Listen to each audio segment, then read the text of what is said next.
'Cause nobody does it like you. I like the way that you move. That's why I never go through with leaving you. Everybody.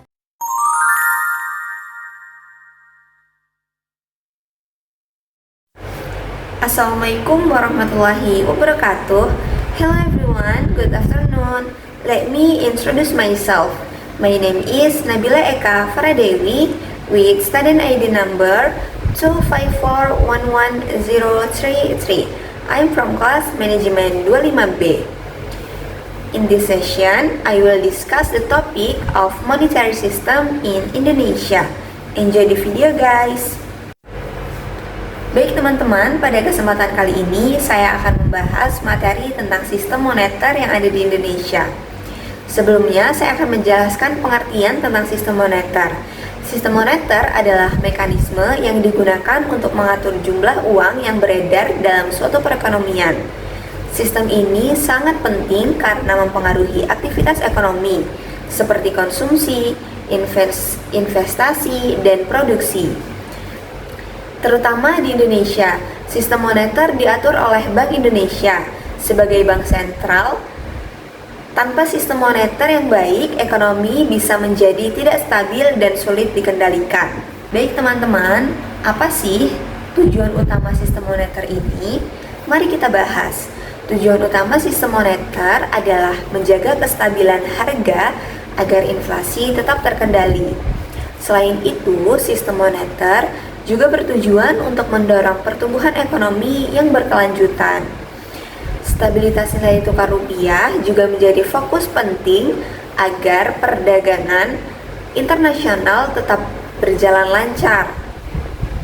Sistem moneter membantu menciptakan lapangan kerja dengan menjaga kondisi ekonomi agar tetap sehat.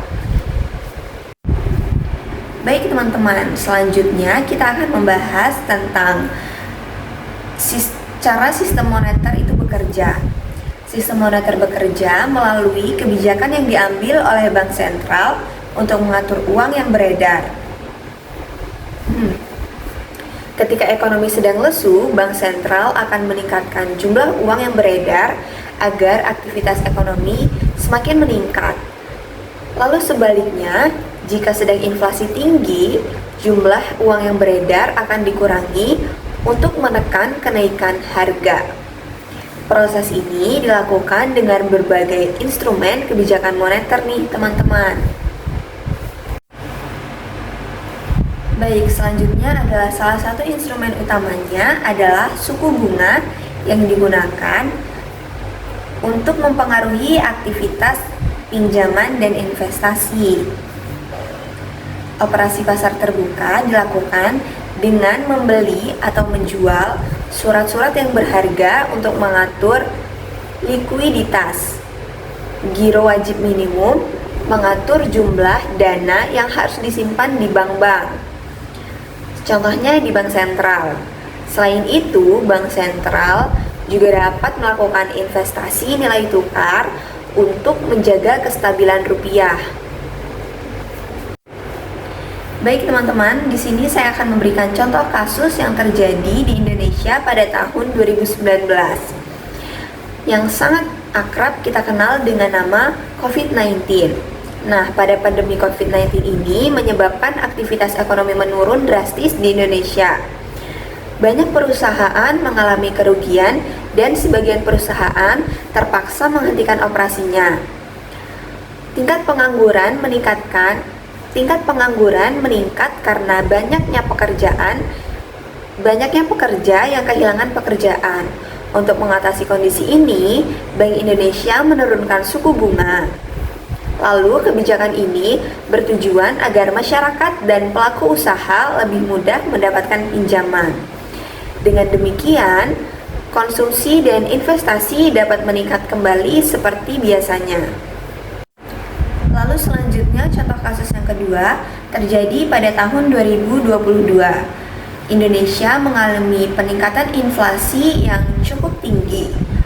Hal ini dipengaruhi oleh kenaikan harga, energi, dan gangguan ekonomi global. Kenaikan harga barang membuat daya beli masyarakat menjadi menurun nih teman-teman. Untuk mengatasi hal tersebut, Bank Indonesia menaikkan suku bunga. Tujuannya adalah agar kebijakan ini mengurangi jumlah uang yang beredar di masyarakat. Dengan berkurangnya uang yang beredar, tekanan inflasi dapat dikendalikan kembali seperti biasanya. Baik teman-teman, contoh yang ketiga adalah nilai tukar rupiah. Nilai tukar rupiah sendiri sering mengalami fluktuasi terhadap mata uang asing, seperti dolar AS. Ketika rupiah melemah, harga barang impor menjadi lebih meningkat atau lebih mahal. Hal ini dapat memicu inflasi dan meningkatkan biaya produksi. Nah, untuk menjaga kestabilan, Bank Indonesia melakukan intervensi di pasar valuta asing. Selain itu, penyesuaian suku bunga juga digunakan untuk menarik investor asing. Langkah ini dapat membantu menjaga nilai tukar agar tetap stabil. Nah, kebijakan moneter ini memberikan banyak dampak bagi masyarakat Indonesia. Kebijakan moneter ini memberikan dampak positif seperti menjaga stabilitas ekonomi dan mengendalikan inflasi. Dengan kebijakan yang tepat, pertumbuhan ekonomi dapat berjalan lebih optimal. Namun, kebijakan moneter juga memiliki dampak negatif nih teman-teman. Jika tidak tepat, suku bunga yang terlalu tinggi dapat membuat kredit menjadi mahal dan menghambat investasi.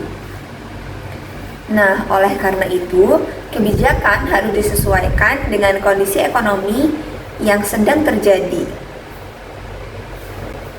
Baik teman-teman, yang terakhir adalah kesimpulan nih. Sistem moneter merupakan mekanisme penting dalam mengatur jumlah uang yang beredar untuk menjaga stabilitas ekonomi suatu negara, terkhusus di Indonesia. Peran ini dijalankan oleh Bank Indonesia melalui berbagai kebijakan, seperti pengaturan suku bunga dan operasi pasar yang terbuka.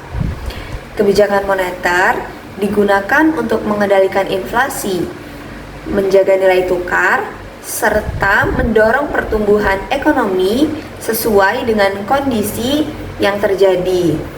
Contohnya, seperti kasus yang sudah kita bahas tadi, yaitu kasus pandemi COVID-19 dan kenaikan inflasi menunjukkan bahwa kebijakan moneter sangat dibutuhkan dalam menghadapi tantangan ekonomi.